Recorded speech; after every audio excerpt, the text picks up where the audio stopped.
Hey, deserving listeners, I want to talk to you about Salvador Minuchin.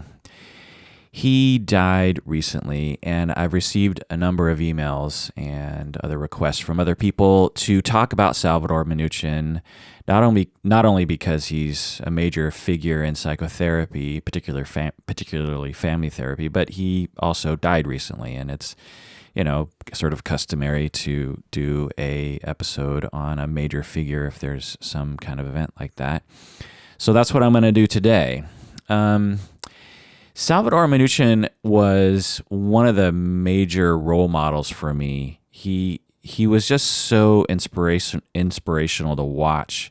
He has a lot of filmed demonstrations in which he works with actual families, actual clients, and he just has this really attractive way of being a therapist, I think particularly to trainees, because he wasn't afraid to be different as a therapist, and yet he was always professional. Carl Whitaker also wasn't afraid of being different, but sometimes Carl Whitaker would not be very professional, in my opinion. But Salvador Minuchin sort of rode that line very well. He was spontaneous. He was kind of weird at times, but he was professional. You always knew that he was a therapist. He always dressed in suits, and he was always, tidy, even though he was being filmed in the 60s and 70s when a lot of people weren't dressed nice or tidy at the time. All you have to do is watch a lot of these old videos, or, they would have been on film back then, of demonstrations of therapy in the 60s and 70s to see kind of interesting fashion trends. Incidentally, actually, whenever I show therapy sessions, even from like the 90s or the aughts, that my students always chuckle at the hair and the the fashion at the time. But anyway, Salvador Minuchin was extremely clever as a therapist, and yet he wasn't arrogant. And he often, in these demonstrations, would have like 10 family members in the room. So just seeing him work was just so amazing because what would happen is he would travel to a town, and he'd be having a training with hundreds of people attending the training. And then he would ask someone to bring their family into the training, and they would go to another room, and there would be a closed circuit camera where everyone could watch the session in the other room. And these families would sign, waivers, I assume. Who knows if that was even around back then. But the family knew that they were being watched by hundreds of people in the room next door. And so Minuchin would just, waltz in real relaxed and just proceed to have this amazing family therapy session, even though he knows he's being filmed, even though he knows people in the next room are watching, and he's going to have to justify his actions later on in the day to all these hundreds of people. And he just would walk in, and everything was he was just super cool, and he did this over and over and over again, and it was just amazing to watch. To me, you got Salvador Minuchin, and you have Virginia Satir. These are my grandparents of family therapy. I consider Harry Stack Sullivan to be a grandfather, and also Nathan Ackerman to be another great grandfather. But I don't think any other prominent figure really inspires me as much as Minuchin and Satir. I don't think there's any recorded work of Sullivan or Ackerman, because that was too long ago, I'm guessing. Anyway, but there's a fair amount of filmed therapy sessions with actual clients with Minuchin and Satir. And I really can't think of any other prominent figures who inspire me more than they do. Whenever I watch them, I'm like, man, that is inspirational work, and the risks that they take, and how brave they are, and how they focus on the core of the issue so quickly, particularly Satir, really. All the other figures don't inspire me the way that Minuchin and Satir do. Not Jay Haley, not Milton Erickson, not DeShazer, not Insoo, not Framo, not Watzlawick, not Chloe Medenis, not Scharf, not White, not Bateson, not Whitaker. Well, like I said, maybe Whitaker. Not Nichols, not Swartz, not Lyman Wynn, not Don Jackson, not Murray Bowen, not Boscolo, not Napier, not Naj, not Ackerman, because I haven't seen any of his work. And Aponte, maybe Harry Aponte, his work is inspirational, but not nearly as much as Minuchin and Satir. Anyway, so Minuchin is really up there for me in terms of people that when I watch their sessions, I'm like, that's good. Because there's a fair amount of sessions that I watch from prominent figures that I actually don't understand why they are doing the things they do. Like Sue Johnson is known for emotion-focused therapy, and when I watch her sessions, I'm always like, what? Like her theory is great, and I have been using it before I even knew what it was. I was using a form of attachment-based therapy before that anyway. And so I respect the theory, and I respect a lot of its ideas, and a lot of the people who use it, I think, are using it really well. But the demonstrations I've seen Sue Johnson film, I'm always like, whoa, like this doesn't feel like the theory to me. It feels like she's doing something else. But anyway, so it's just, Minuchin is just up there in terms of, for me. And others love him too. He's the most famous family therapist, in my opinion, by far. Today, his model is probably the most popular model of family therapy. It's used around the globe. The evidence of how much he's loved is when he would do these trainings. Some of them were filmed, and some of them you can actually watch on YouTube or on DVD. And it's amazing to see the crowds react to him. I mean, he was a god in family therapy. When he talked, people were riveted, and when people asked him questions, you could just tell how much they worshipped this guy. It's interesting to watch. And also, a very important thing and respectable thing is that he's well known for focusing on marginalized groups throughout his career, which was very different at the time. While most therapists were recording, filming their sessions with middle class, upper class people, Minuchin was recording sessions with the poorest families in the United States, and he was focusing on working with those kinds of clients. Imagine being famous for helping the most marginalized families around the world. I mean, how many therapists can say that? Harry Aponte, but he was a student of Minuchin. So it's just, when you think of Freud, you don't think, throughout his career, all he did was work with extremely poor immigrants. You just don't think of that with Freud. You think of upper class people who could afford psychoanalysis. But Minuchin is just well known for saying, look, there's this model called family therapy, and family therapists, you really need to focus on working with marginalized groups, because not only are they suffering from all the kinds of normal family dysfunctions, but they also are suffering from massive oppression from the outside, and they need our help, and they deserve our help.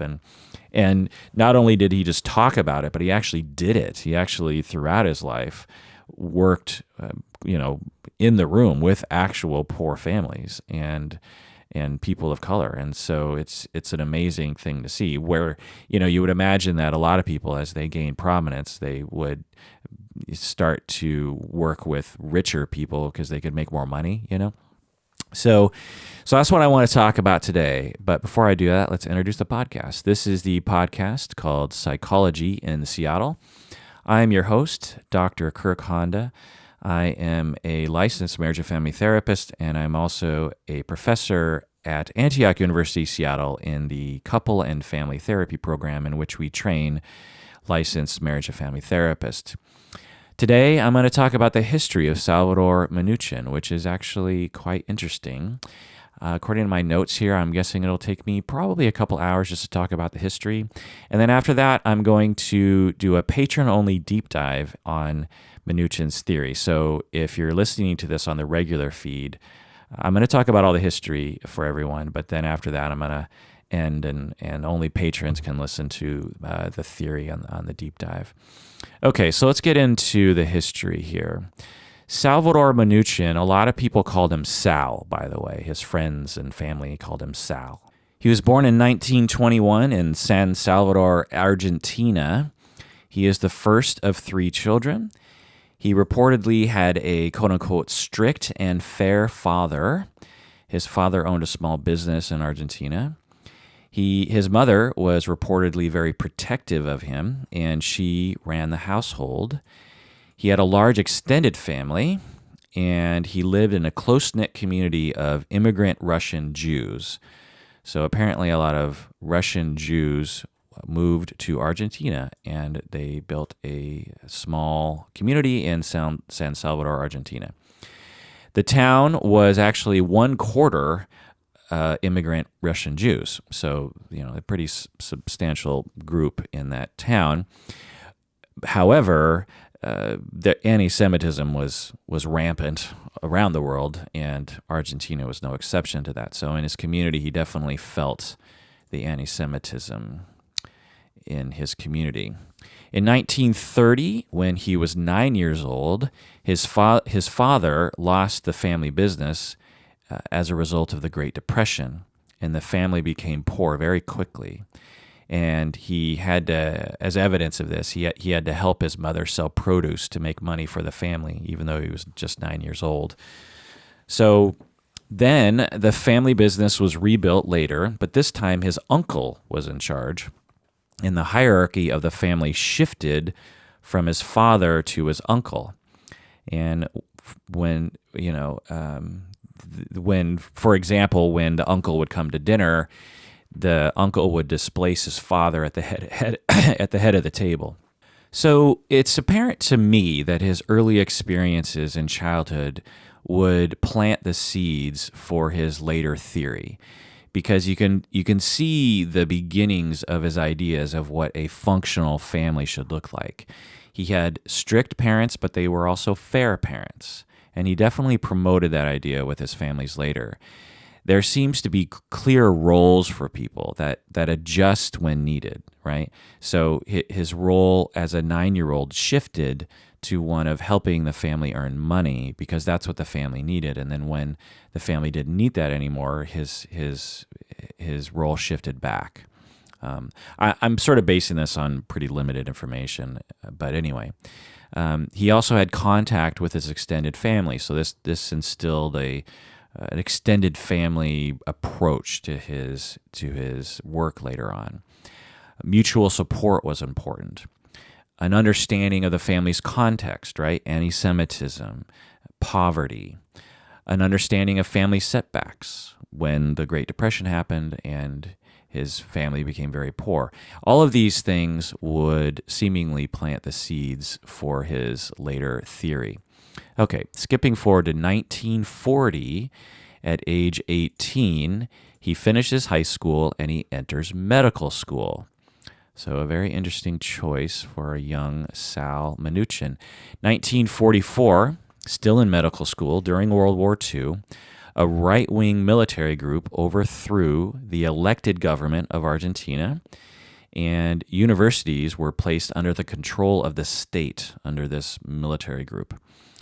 Minuchin joined his classmates and resisted this state control. So they were like, no, we don't want the state involved because that will be bad for education.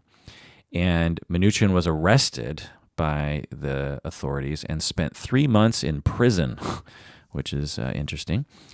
He was also expelled from the university because the state now ran the university, but he was readmitted later, thank God. So it's an interesting situation there. It's like, what would have happened if he was truly kicked out of medical school? Because he never would have likely become what he was if he didn't get his medical degree. In 1946, age 24, he graduates with his medical degree, and he decides to specialize in pediatrics, working with children. There was more political strife in Argentina. Also around this time, the State of Israel was created after World War II, right?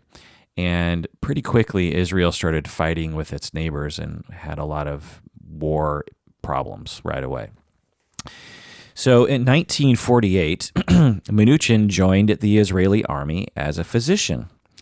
Presumably, this is where he discovered his passion for psychiatry and psychotherapy, because I'm guessing he noticed that because he was a pediatrician, right? So he's working with children in Israel, and I'm guessing he noticed that a lot of the kids were traumatized and not only needed medical help, they also needed psychological help. After the war, Minuchin very quickly went to New York to train as a child psychiatrist. So, so he's like a pediatrics physician, and then he goes to Israel and he works with all these children, and he notices that they've been traumatized, and he's like, maybe I should really be looking into child psychiatry. So he goes to New York to study that, and he studies under Nathan Ackerman, I think, which I said before is in my opinion the great-grandfather of family therapy. Minuchin worked with psychotic children in New York, and in New York he met Patricia Pitluck, a developmental psychologist who he would later marry and be married to for a very long time. In 1951, at age 30, he went back to Israel to help out. He helped run a residential therapy agency, or a number of residential therapy agencies for children who were suffering from trauma. The trauma was from the Holocaust, from World War II. So, children who survived the camps in the prisons in Germany, Nazi Germany, fled to Israel and were suffering from trauma. And so Minuchin helped out with those kids. And also there are a number of children in Israel who had fled from other countries in Asia and the Middle East and were also traumatized. And so he helped them with that as well.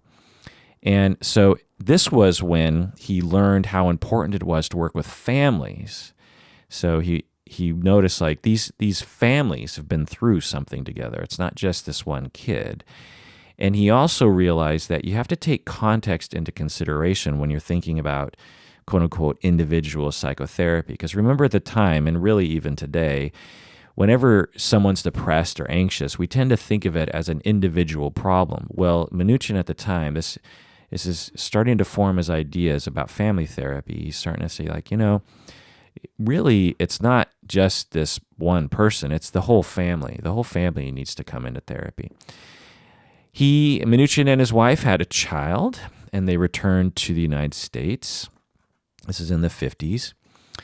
And he wanted to study the ideas of Harry Stack Sullivan, who had just recently died in 1949. So Minuchin was attracted to Sullivan. I'm unclear why, but I'm guessing I know why, because Harry Stack Sullivan is one of my favorite early figures in psychoanalysis. Whenever I read Sullivan's ideas, it sounds like someone that would be writing today. So I'm guessing that's why Minuchin went to New York to study the ideas of Harry Stack Sullivan at an institute that taught, Sullivan's ideas, because I think Sullivan might have taught there prior to passing away. Sullivan was very relational and systemic and multicultural. He was an American psychoanalyst, and he was the child of Irish immigrants. And at the time, being a child of Irish immigrants was akin to, being African American in some ways. People were very hateful towards Irish Catholics in the early 20th century and before then as well. And he grew up in a town that was dominated by Protestants, American Protestants, who hated Irish Catholics. Sullivan is considered to be the founder of interpersonal psychodynamic therapy, which is my primary therapy theory. It's related to intersubjectivity, relational therapy, object relations, etc. So Sullivan really is and he's the great-grandfather of both, in my view, family therapy and interpersonal therapy, which are my two main integrated theories. Sullivan was way before his time, and even though Harry Stack Sullivan isn't considered as such, I consider him to be, in some respects, the very first family therapist. Some people would say Adler would be the very first family therapist, of which I wouldn't argue with you. So if you go Adler, Sullivan, these two are considered to be psychoanalysts, and they're not often included in family therapy history books, but I think they should be. I mean, when I first read Harry Stack Sullivan, I kept writing in the margins of my book, why doesn't family therapy claim this guy as our great-grandfather? He's amazing. We claim Nathan Ackerman, who was also a psychoanalyst. Ackerman is often held up as one of the early pioneers to start family therapy ideas, but why not Sullivan? It's weird. Sullivan is considered to be firmly within the field of psychoanalysis, which is fine. But again, when you read his writings, I think he had definitely had one foot in psychoanalysis, but I think he had another foot firmly in what would later become family systems theory. In that he was really interested in relationships and attachment, and he was pretty vocal about rejecting the Freudian the classic Freudian psychoanalytic ideas. So Minuchin wanted to study the ideas of Harry Stack Sullivan. He had already studied Ackerman, and so he was attracted to Sullivan as well, and he joined the William Alanson White Institute in New York to study the ideas of Sullivan. Okay, skipping forward to 1957, after completing his psychoanalytic training under the ideas of Sullivan. So remember, he was first in medical school, then he chose to work with child medicine, and then he decided to work with child psychiatry, and now he is trained as a an analysis person, psychoanalyst, which was pretty much if you wanted to work in psychotherapy at the time, that was the only option you had. Up until probably the 60s and 70s, if you wanted to become a psychotherapist, you became a psychoanalyst, because that's just the way the profession was at the time. So that's what he did. But he chose the psychoanalytic training that was most related to what we would call today to be family systems theory. And so he's done with his psychoanalytic training, and he worked as a child psychiatrist at the Wiltswick School for Delinquent Boys. So this is a residential school for troubled boys. There, he learned that psychoanalysis was not very practical for the general population, in which you have several hours of free association and this sort of thing. So he and his colleagues at the Wiltswick School for Delinquent Boys decided to break from psychoanalysis and try to develop a brand new theory for working with these families. And they noticed that when they successfully treated the child and sent the child back to their family, they noticed that the symptoms reemerged in that child. This is similar to other psychoanalysts at the time, like Murray Bowen and Naj and these people. They were noticing the same thing in other areas. I don't know if they knew about each other, but there was a very small realization in the field of psychotherapy where it was like, wait a second, when we treat people, we succeed, but then when we send them back to their family systems, all of our work goes away and they return to the exact same symptoms. Like, what's going on here? Around the same time, general systems theory from biology and cybernetics from computers were influencing the field of psychotherapy. Ideas like whole systems, feedback, and homeostasis and stuff. With whole general systems theory, the idea, it's complicated, but the idea is that there was a movement to reduce everything to atoms, right? What are the atoms that comprise things? You have hydrogen and helium and oxygen and carbon, and there was this movement science was really trying to reduce things to its fundamental parts as a way of trying to discover nature.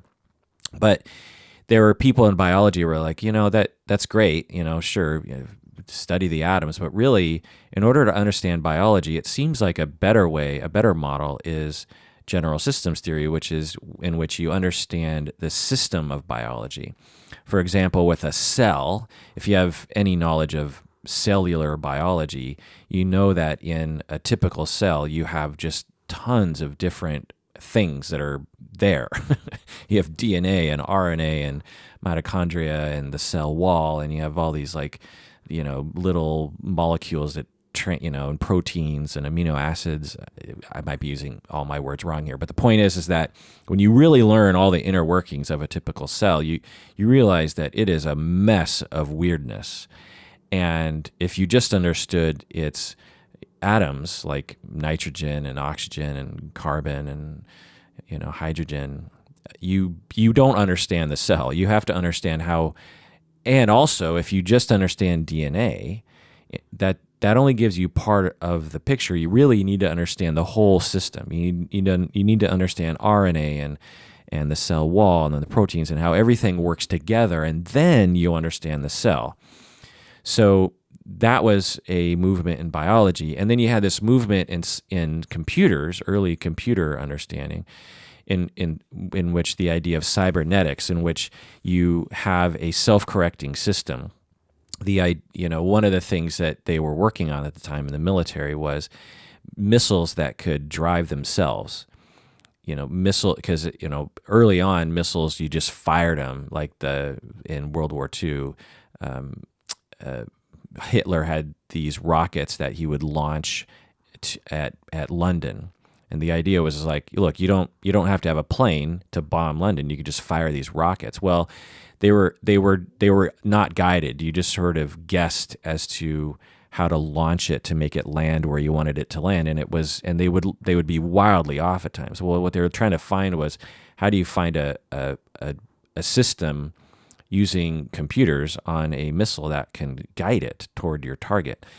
And one of the things that they started to develop was feedback mechanisms. So it's like you are headed, the missile is headed toward the target, and the computer on the missile figures out how to keep homeostasis, how to keep it moving in toward the target. And so if wind happens or something kind of pushes it off course, there's a feedback mechanism that will push it back to stability and keep it on target. And so these ideas of cybernetics were also in the air, and psychoanalysts and people who interested in family therapy, like Salvador Minuchin, started to look at systems theory and cybernetics as a way of trying to understand families. And so they're like, we can't understand people by taking one person, in the same way you can't understand a cell by just looking at DNA. You have to look at the whole system. You have to look at the whole cell and all the components. You have to look at the whole family and all the people in the family. The other thing that was influencing early family therapy people was this idea of cybernetics and in computers, and the idea of feedback mechanisms, and the idea that when a system starts to fall out of its normal course, there are feedback mechanisms to push it back to stability. And it was thought that family systems and their dysfunctions were partially, or if not wholly, determined by these feedback mechanisms that kept the family in a stable place, but in a dysfunctional stable place. And whenever you tried to push that family to a better state of functioning, the family system and the larger context of the culture and society had all these feedback mechanisms to push the family back to its state, even though it's a dysfunctional state, because systems like stability and homeostasis. Anyway, so around this time, a lot of people were being influenced, or a few number of early family therapy people were being influenced by this idea. Also influenced by Nathan Ackerman and Harry Stack Sullivan and other people. And so this is early family therapy ideas: Murray, Bowen, Naj, Bateson, and also Minuchin and his colleagues. And Minuchin also started to notice that there were family life stages, not just individual life stages. So normally, you have individual life stages like when you're in preschool, you go through these kinds of things. When you become an adolescent, you go through puberty. And when you become an adult, you do these kinds of things. Well, Minuchin and his colleagues started realizing, well, not only are there individual stages, but there's also family stages. There's the coupling phase between the parents. There's the, having children. There's the late adulthood. There's all these kinds of stages that they started to discover and describe. Their method at the time at the Wiltswick School in New York, residential place for boys, troubled boys, and him and his colleagues. Their method involved Minuchin or another psychiatrist performing a therapy session with a family, while other psychiatrists viewed the session through a one-way mirror. So this was very influential on Minuchin throughout his career and to family therapy. Minuchin and other people would observe their colleagues work with families through this one-way mirror, and this allowed them to learn techniques from each other and provide guidance to each other. I would love to do this, honestly, but as a trainer myself and as a therapist myself, but it's often too strange for people to do. It's just, and it requires a fair amount of effort and facility. The facility has to have it, and it's also, I think, kind of expensive. Because imagine when today when you go, a family comes to me and works with me, well, they have to pay me, right? Or someone has to pay me, their insurance or an agency, or someone's got to pay for my time. Well, imagine having to pay for 5 other therapists also to sit behind a one-way mirror and watch the whole thing. You've just, times your fee by 6. So instead of $150 an hour, you're now at what, $1,200 or $900 an hour? $900 an hour as opposed to $150 an hour, that's, cost prohibitive. Plus, insurance companies would never pay for something like that because they have their own rules about stuff like that. So Minuchin, but apparently they had funding to do this at the time, which was wonderful for them. So after 8 years of doing this at the Wiltswick School for Boys, Minuchin and his colleagues, they developed their own theory, which would eventually be called structural family therapy. Structural family therapy. Now, I just want to emphasize that Minuchin and his colleagues, their achievements cannot be overstated. The idea of treating the family instead of the individual is so strange, even today, that for them to have done this in the 50s is just incredible. And to look at society and culture and marginalization as a cause of psychological problems is, again, that's avant-garde today, let alone in the 50s, right? We're talking the conformist 50s.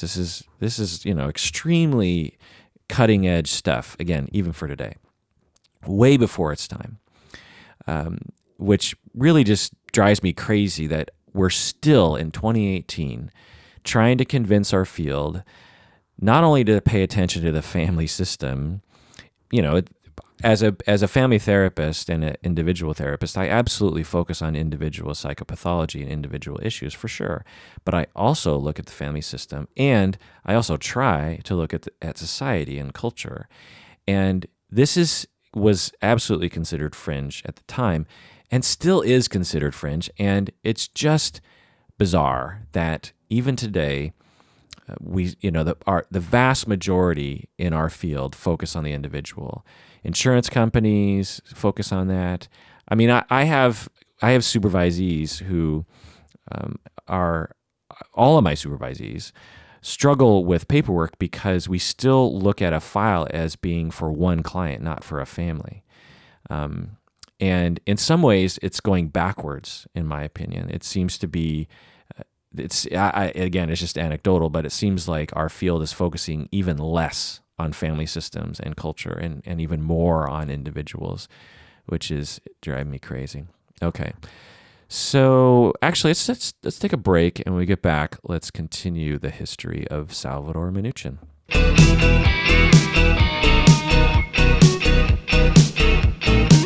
All right, we're back from the break. We're going to talk about the history of Salvador Minuchin. I'm going to continue that, and then at the end of that, I'm going to talk about his theory, of which is only for patrons. So get ready for that. All right, 1960s. We're in the 1960s now, and Minuchin is in his 40s, and this is the time, the decade in which Minuchin became very popular. So in the 50s, he was just an unknown guy working with some of his friends in New York at this school for boys, and they're breaking away from psychoanalysis and trying to be more pragmatic and slowly developing structural family therapy. Well, in the 60s, this is when he became really popular. He became popular for his theory, but really, in my opinion, mostly he became popular because of his filmed sessions. He would film his sessions, which was very easy to do because, again, they're behind a one-way mirror, right? And there was this culture of watching each other work. And so I'm guessing that led to, well, why don't we just film these sessions, get the permission of the client, and show these at trainings to help people? Well, these films got out to other therapists, and clinicians were fascinated by his film demonstrations. Minuchin, in these, like I was saying earlier, he's just so easygoing and he's so likable, and he's very honest about his observations about these families. And honestly, I think his accent has something to do with it. He has an Argentinian accent, and although he spoke English pretty well, it was a noticeable accent, and I think he could get away with saying outrageous things to families because he had an accent. When you hear someone having an accent, your expectations of their ability to speak English exactly well goes down, right? You're just like, well, they're probably going to screw up some words, no big deal. And so Minuchin could say these just outrageous things, and I think American families would hear this and they'd be like, well, he just doesn't know how to sugarcoat his words because he's a foreigner, which might have been true. I don't know, but he would say these just really outrageous things, and it was very appealing to therapists at the time, and was very appealing to me when I was being trained watching him in the 90s. He would just turn to families and be like, so is this how you want to be for the rest of your life? Is this cool? Do you like to fight all the time? I'm not providing a very good example, but anyway, you just really have to watch it. I really encourage you to. There are videos on YouTube that you can watch, and if you're a part of a training program, they very likely have a dozen or so DVDs you can watch, or online videos that are paid for. Now, having said all that, I think there was something a little nefarious about his popularity, because therapists throughout history have, in my opinion, been insecure about their work, and also have countertransference, right? Where you end up, especially with families, you end up being kind of resentful or hurt and angry towards families, because families are very stressful to work with, especially if you're accustomed to working with individuals. The individual person comes into therapy and complains about their spouse and their kids and their parents. And it's very easy as a therapist to build up a lot of countertransference and anger, and because you're being triangulated towards the family members. And so it was very common for therapists, I think, even today, to just have a bias for their client against their families. I find that to be a very hacky thing to do consciously. It's fine to have the countertransference, but it's another thing to go along with it, which I find a lot of therapists do, which really drives me crazy. But anyway, it's a common thing. And so I think when Minuchin, his approach to families, he was just so easygoing, and he would call families out on their crap. He would just point it out. Just be like, he would turn to the kid and he'd be like, so it looks like you're rebelling because you enjoy it, Or he'd turn to the parents and he'd be like, so it looks like you are kind of encouraging your kid to be rebellious. What do you get out of your kid being rebellious? What do you get out of that? And so Minuchin would just confront people head on. He wouldn't dance around things. He would just tell them. And I think that at the time, and even today, when therapists watch this, it gives them some sort of sick pleasure, because Minuchin is, in a sense, being passive-aggressive with his families. Now, of course, if you're in love with Minuchin, you're going to say, in no way is Minuchin being passive-aggressive. But, you could make an argument for it sometimes. Or at the very least, you could make an argument that people watching would get some sort of passive-aggressive pleasure from watching a family get their just dessert. You know what I mean? Anyway, so I think that led... So anyway, he became very popular in the 60s from his demonstrations that were filmed. Also in the 60s, early 60s, he travels to Palo Alto, which was a sort of mecca. In addition to New York and Philadelphia, Palo Alto, California was a mecca for family therapy, and he went there to work with Jay Haley. So he's worked with Ackerman, he's taught in the ways of Sullivan, and now he's going to work with the renowned Jay Haley in Palo Alto at the famous Mental Research Institute. There were many main figures of family therapy that had worked there and were working there at the time, which is just amazing to think about. Don Jackson, Paul Watzlawick, Chloe Medanis, Richard Fish, Jules Riskin, Virginia Satir, R.D. Lang, Irvin Yalom, and others had at some point done a stint there, including Salvador Minuchin. And Minuchin and Jay Haley in Palo Alto became best friends. Minuchin wrote that Jay Haley was his most important teacher. He wrote that Jay Haley was a man who was, quote, forever pushing the envelope and, quote, testing the limits of new ideas. Minuchin really appreciated this about Jay Haley, So again, remember at the time, Minuchin still doesn't really have a firm theory yet. He's still basically kind of developing it. And he goes to the Mecca in Palo Alto, and the renowned Jay Haley kind of gives him his final push to really solidify his ideas. Minuchin said that his relationship with Jay Haley was like the relationship between Spock and Captain Kirk from Star Trek. Now, remember, this is in the 60s, so Trek was on TV at the time, not on reruns, which is just mind-blowing to me. And they apparently, or at least Minuchin apparently watched Star Trek at the time, which I think makes me like Minuchin even more. Jay Haley was like Spock. He was very intellectual and logical, while Minuchin was like Captain Kirk in that Minuchin was very pragmatic and he took action. And, so he saw the two of them like Spock and Kirk. So Jay Haley's model was became known as strategic family therapy. And Minuchin's model became known as structural family therapy. And this was when, because they were besties, this is when structural and strategic really started to influence each other.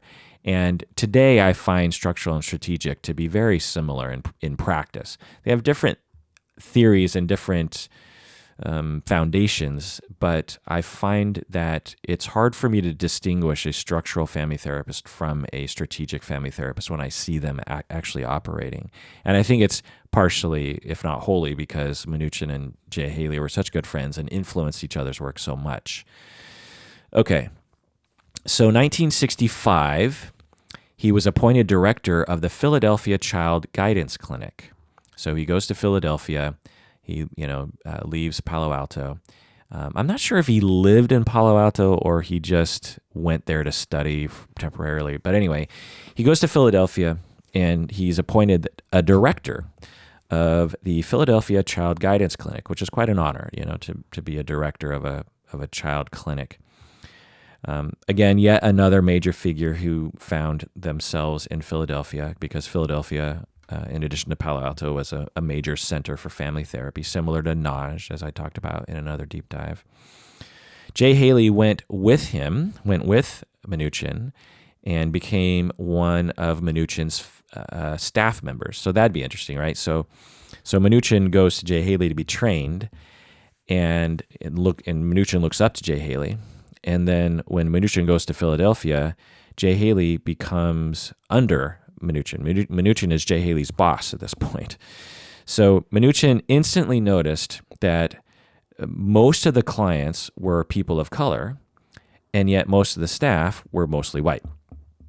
So instantly, right away, Minuchin set out to recruit people of color to work there to reflect the clientele. Again, this is way before its time, and we still struggle with that today. And there are a variety of emphasis on this sort of thing. Some agencies try to do this, try to recruit clinicians of color, and some agencies don't at all. And so it's interesting to see. Again, this is 1965, and he's way before his time, and didn't have to do that, right? I mean, that it adds to your stress. He could have just gone with the status quo, but he didn't. For his training program, this Philadelphia clinic not only treated families, but was also a training program he had a training program at the clinic. And he recreated the situation he had with his colleagues at the Wiltswick School for Boys, in which there was a one-way mirror and there was live observation of other therapists. So he was like, I really liked what we had with me and my colleagues back there. So I want to recreate that at this clinic now that I'm director. And so all the therapists were observed for every session. According to sources that I saw, which I find to be hard to believe, but I guess possible, was that therapists, all family therapists, I think particularly novice therapists, were not only just observed some of the time, but were observed for every single session that they had, which by at least one supervisor or colleague, and would provide feedback to them. I don't understand how they do this because, again, the funding problem. You're not just paying for one clinician, you're paying for 2+ clinicians for every session. So they must have just had, and they were working with marginalized families that I assume were not paying for this, or at least not very much paying for it. So they must have just had amazing grants or funding or something. The other thing that I just have to say is that I wonder if it was really boring, because it's very exciting to work with families as a family therapist, but to watch family therapy all day long, I think I would get bored. That's why there's no interesting movies about therapy in general, about ethical therapy, I'll say. Because because I've often thought, like, wouldn't it be interesting?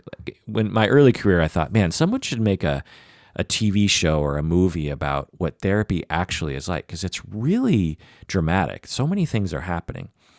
But then when I actually watch other people do therapy, in which amazing things are happening, you realize from the outside watching it, it's very boring.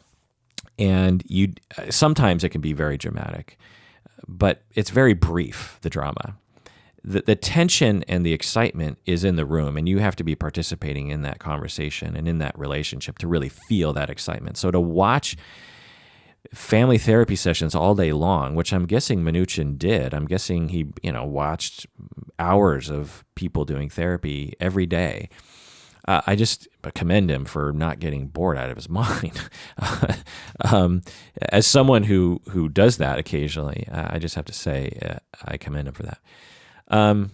But he needed to train people because they didn't have family therapy training programs at the time, and so he had to completely rewire these people's brains regarding therapy. And so he dedicated himself to do that.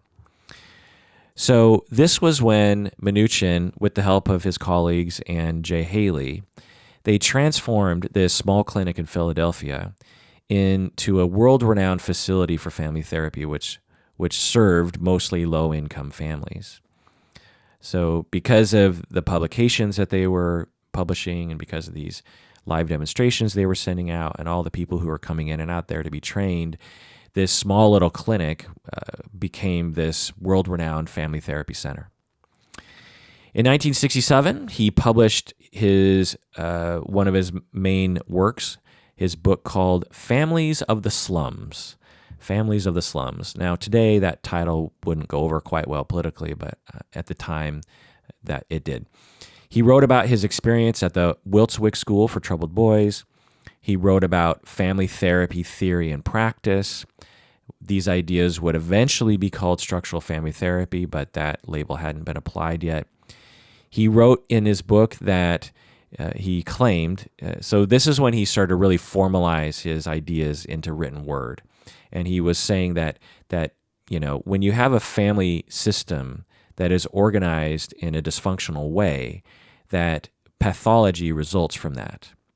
And the purpose of therapy is to change that dysfunctional family system pattern, but you need to disrupt it. You can't just try to change it sort of or softly. You have to really sort of hit it hard to get them off kilter, because only then can you disrupt the cybernetics and the feedback that promote homeostasis.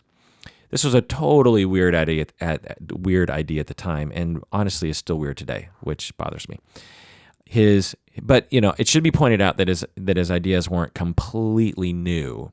This was after other main pioneers like Bateson and Ackerman and Bowen and Whitaker and Lyman Wynn and Naj and Don Jackson and other people like that who had already been saying and writing about this. And so to some extent, Minuchin was sort of an early adopter of those ideas, shall we say, because he went to Palo Alto and studied under these people, Jay Haley also, and so it's not like he invented these ideas, but he was definitely a very early pioneer. 1974, let's skip forward to that. So in this 60s, early 70s, he's gaining popularity, he's publishing, he's selling books, he's giving trainings, he's actually hands-on training with family therapists. So 1974, he's in his 50s now, and he publishes his book, Families and Family Therapy. Families and Family Therapy.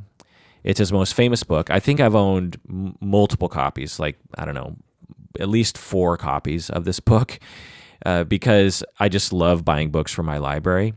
And there was a time when I just didn't have time to organize my library, and so I didn't realize until I finally just sat down and alphabetized all my books and organized all of them that I realized I had multiple copies of this book. And so I, donated the copies that I had to my students, the extra ones. And so now I just have 1 copy on my shelf. 1975, after 2 decades, Minuchin stepped down as the director of the clinic in Philadelphia.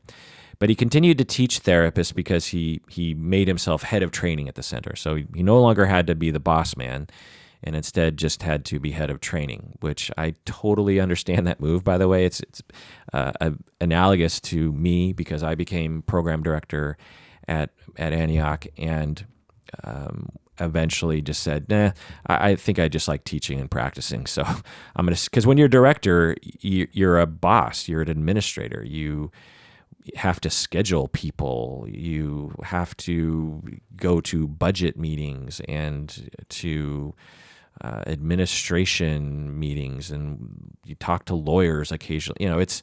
It has more to do with administration and much less to do with teaching and much less to do with actual clinical practice.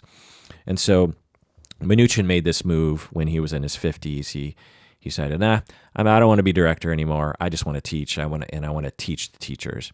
And so that's what he did. And many people from around the globe came to train with him at the center in Philadelphia in the 70s. Because this is before YouTube, before Skype, and before there was an abundance of family therapy training programs like my training program at Antioch. You had to travel to study under someone. And so they would travel from all over the world, go to Philadelphia, and train under him. Okay, skipping forward to the 1980s, he's now in his 60s, and by this point, family therapy had really hit its stride, and it was well known in the field of psychotherapy as a up-and-coming form of psychotherapy.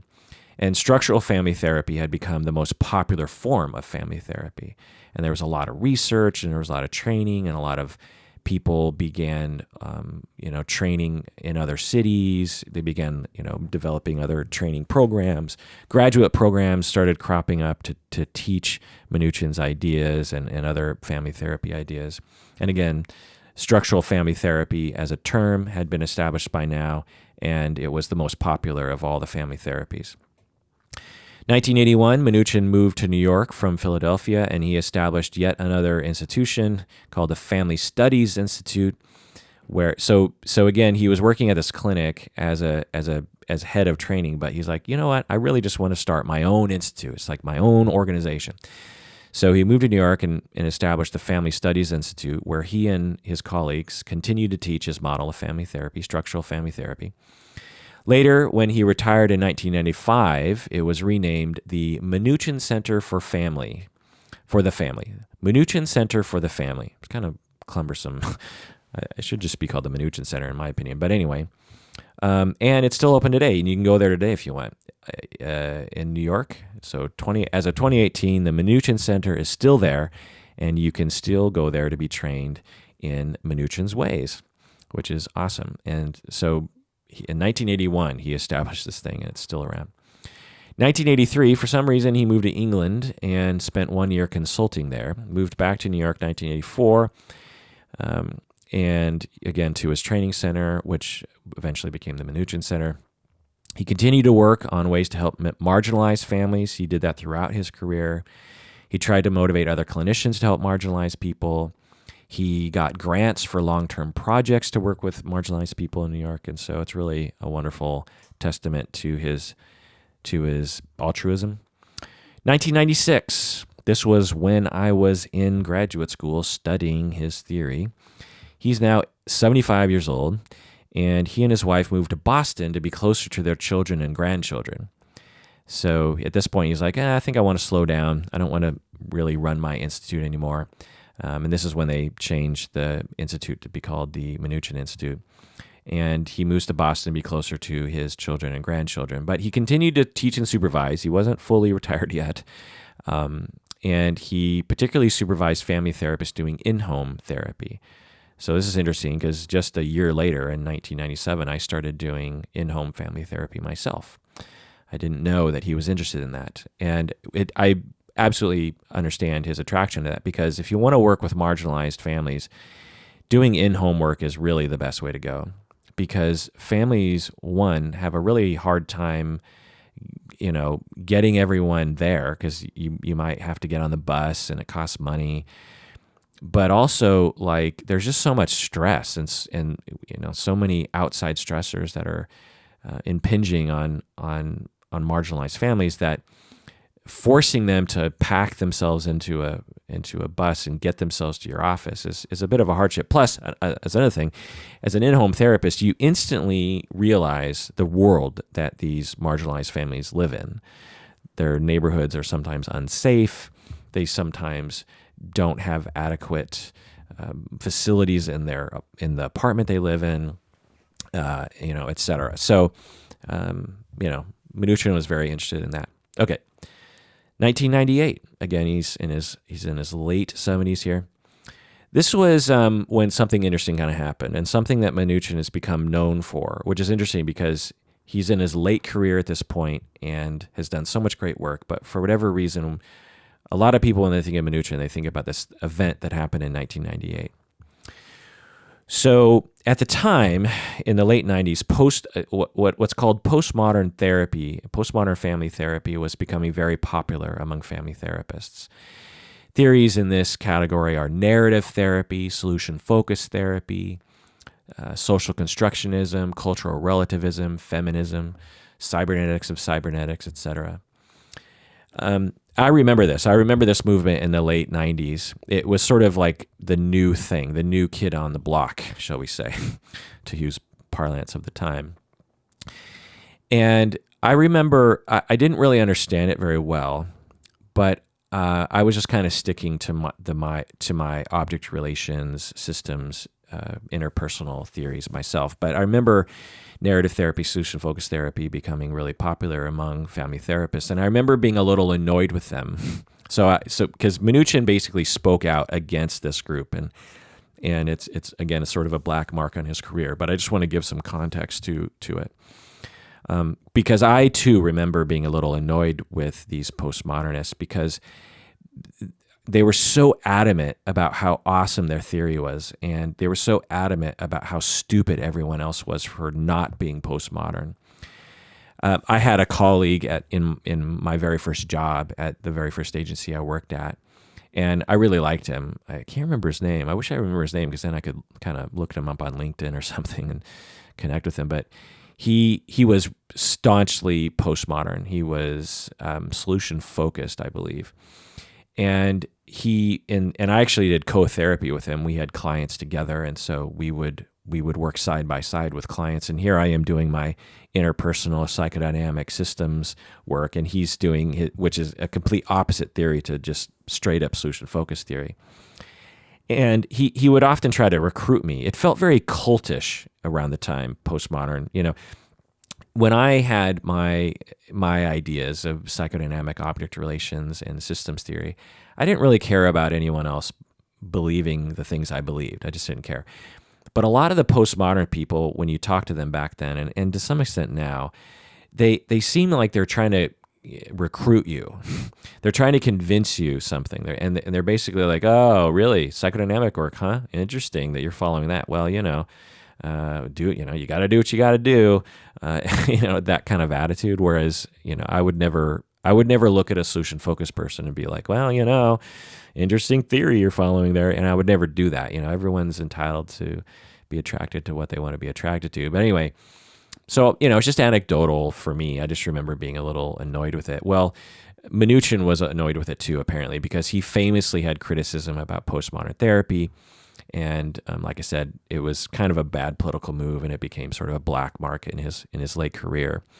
So in 1998, in an editorial in the Journal of Marital and Family Therapy, which is a major journal in systems theory, he praised narrative therapy and solution-focused therapy because it brought some good contributions to the field, but he also wrote that he didn't like postmodern therapies because they de-emphasize the importance of the therapist too much. He thought that the therapist needed to be in the room and needed to really be a part of the situation, and postmodern therapies directly tried to de-emphasize the therapist's importance. Postmodern therapists really tried to even out the hierarchy, because they were saying, what do we know? We don't know anything. No one knows anything. And how could a therapist claim to know things when no one knows anything? Minuchin thought that this was denying our responsibility as therapists. He also thought the postmodern therapies denied the experience of the family. He didn't think it was possible to change the cultural narrative of families. Now, I just want to say it's complicated, and I could talk for hours and hours about this. Some of Minuchin's thoughts are a bit of a straw man about postmodern therapy, but there is some truth to it as well, particularly the way some people practiced it. So anyway, now, in my opinion, Minuchin was wrong to actually write about it in this way. Postmodern writers, in my opinion, in family therapy have raised some very legitimate criticisms about all the therapies that we use in psychotherapy. At the time and even today, therapists often deny their contributions to the system. They will say like, well, there's the family system, there's the client, and then there's me. And I'm an objective observer of the client. I know what's happening. The client needs to be told what's happening. It's a very top-down thing, and it comes from a perspective that the therapist has an objective hold on reality, which is, according to postmodern ideas, ridiculous, and according to me, ridiculous. So now, having said all that, I will say that I've basically I don't go as far as postmodern, purists, in that saying like I know nothing, Jon Snow, but I will say that everything I think has to be questioned severely because there's just no way to know that what I'm thinking is accurate or not. But I think that you can balance out structural family therapy and postmodern ideas, but at the time they were very polarized. Also, all this criticism of psychotherapy was in line with contemporary feminism ideas at times. Our patriarchal system promotes a very top-down mindset that is oppressive to everyone, especially women, and that needed to be questioned. And postmodernism was a movement that questioned that from a feminist perspective. And also, there was a pretty big criticism from postmodernists and feminists that structural family therapy might be promoting male dominance and patriarchy in families by, in a sense, often being biased towards men being at the top of the hierarchy and being in control. And although that wasn't explicitly what Minuchin was teaching, that is often what was being promoted by structural family therapists, apparently. So there was this. So Minuchin published a couple editorials that were really quite famous, and I think furthered the divide between postmodernists and so-called non-postmodernists. And also, he's in his late career, he's in his late 70s, and it sort of tainted his overall career. I wish he never would have said anything. I wish he would have just kept his ideas to himself on this one, or at least tried to take a little bit more time to figure out what was happening and how to word it.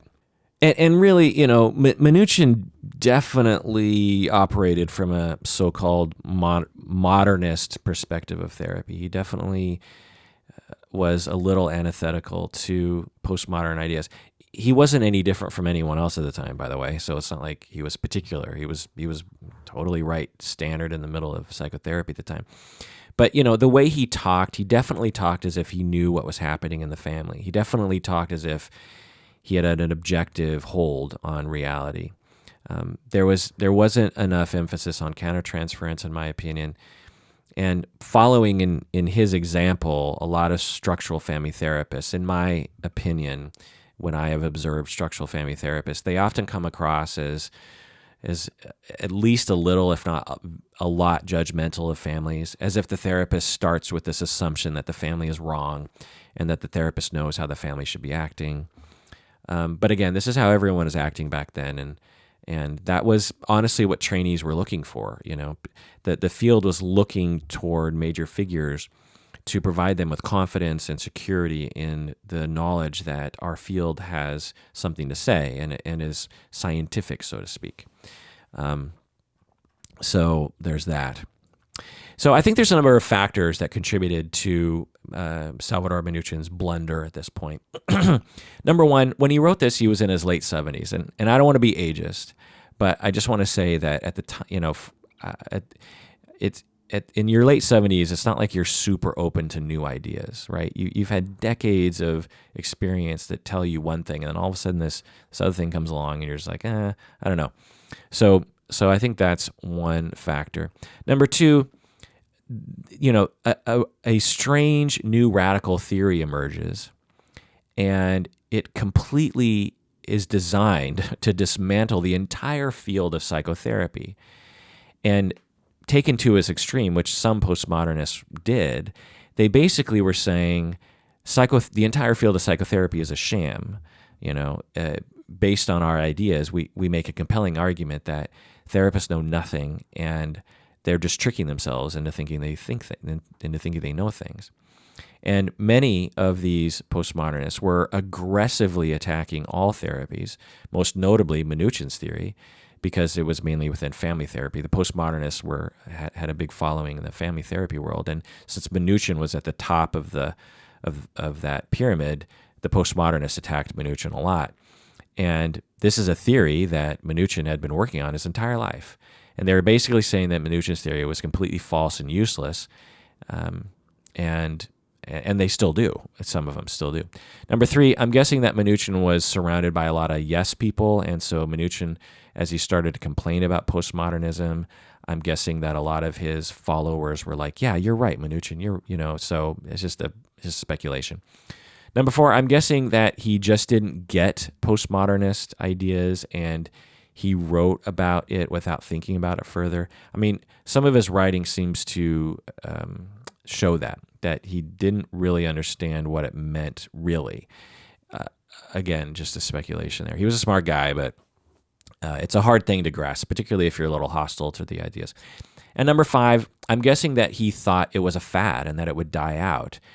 It was new. There was a very small group of people that were purists about it. And I'm just thinking he thought, well, might as well stamp this out because it's another. And the other thing is I'm thinking is like, how many other random theories sort of cropped up that Minuchin spoke out against that were fads? Because you got to figure there had to have been a lot of fads that came out in his lifetime. And I'm thinking he just like, it's just another stupid fad. Yeah, sure, I'll speak out against it. The other thing was that it wasn't like Minuchin was alone in this criticism. There were a lot of people that were the fact that they published this in a journal shows that some people thought this voice needed to be heard. But anyway. So this is a sort of black mark on his reputation, particularly among the so-called postmodern people. By the way, as I've said before, I don't like the term postmodern to be used this way because when you actually study postmodernism as a philosophy, it's much more complicated and different than that. So whenever I categorize these theories, I use the term brief or collaborative because I think, particularly collaborative, collaborative definitely encapsulates its essence, and we don't have to call upon the fancy word of postmodernism to describe it. Now, having said all that, Minuchin, he absolutely did talk about respecting the family, even though you definitely could call his theory a modernist theory. He definitely talked about making the family really trying to understand the family's culture and not making assumptions about it. He talked about how therapists needed to revise their theories and their hypotheses and not fall in love with their initial ideas about what's happening. He talked about how systems of power outside the family affected things. So in many ways, he was already basically postmodern integrated before that was a thing. So, okay. All right, skipping forward to 2004, he's now 83 years old. He moves to Florida to retire. But he continued teaching and writing. So it's like he's doing all these moves, these slow moves towards retirement, but he keeps holding on to teaching and writing. And honestly, I hope that's what my career is like in my 80s. I would love to slow down but continue teaching and retiring. And I see a lot of my colleagues at Antioch doing this. They will cut back on their hours at Antioch. They'll cut back on their hours in their practice, but they never can really let go, even if they're in their mid-80s. All right, 2013, age 92, he criticized the movement in family therapy training to teach theory over experiential learning. So he wanted novice therapist trainees to have more experiences with one-way mirrors like he did in his training programs. And because what he was observing was a lot of training programs in marriage and family therapy were focusing on reading a lot of stuff, on writing papers and other academic work. And he was like, look, being a good family therapist means to become a good family therapist, you have to do family therapy and you have to be observed and you have to get feedback from other therapists. And honestly, I totally agree with Minuchin on this. So this is recent. Again, this is just 5 years ago. He was criticizing our field for this. And in my program, I have to say we're guilty of that to some extent. I mean, we definitely have a lot of experiential training. And in my guess, we have more than, not my guess, actually. I know we're at least at par with other training programs, but I do know we actually have more experiential learning than other institutions do. It's generally avoided in training programs, in master's programs, and doctoral programs because it's terrifying to both teachers and students. Because it's much easier to lecture or watch a movie or have people talk about, their reactions to a reading or assign a paper to write or something. Those are anxiety provoking anyway. But for people to actually be in a observation fishbowl tank, students are terrified of that. I was terrified of it when I was a student. To sit. I was terrified of it as a teacher when I would actually have to demonstrate therapy in my early teaching career and have students watch me do therapy. It was terrifying to me. It's not terrifying to me anymore, but it was back in the day. And so I think that's a reason why people avoid it. It's just like, that's scary. Also, it's totally not emphasized by accreditors and state licensing board. The then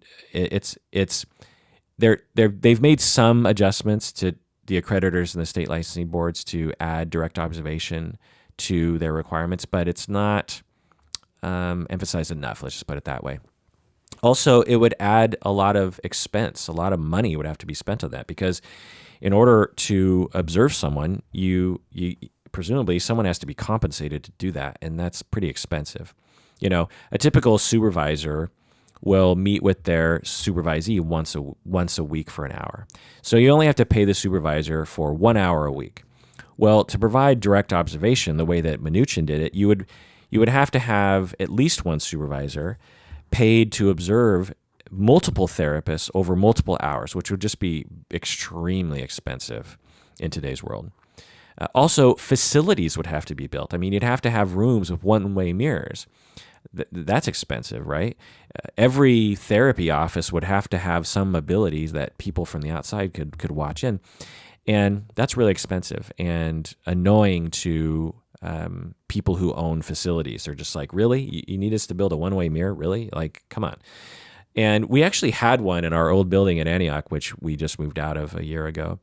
And I remember when we built it in 98, 97, the whole idea, Paul David, my mentor, who was in charge of the family therapy program at the time and was for many years, he, I think, built that one-way mirror thing because he wanted to follow in Minuchin's example and others. But we never used it, to my knowledge, or very rarely, or only in the beginning a couple times, because it's a total pain in the butt, At the university, because there's no support for this and no funding for it, we would have to, if from my memory, what Paul David did in the beginning was he's like, okay, people at their internship will bring a client from their internship agency to the university, and then Paul and other people will observe this intern student working with this family behind a one-way mirror. Any clinician listening out there knows that that's extremely logistically difficult. One, you have to find a family who's willing to do it. Two, you have to get the family to the university.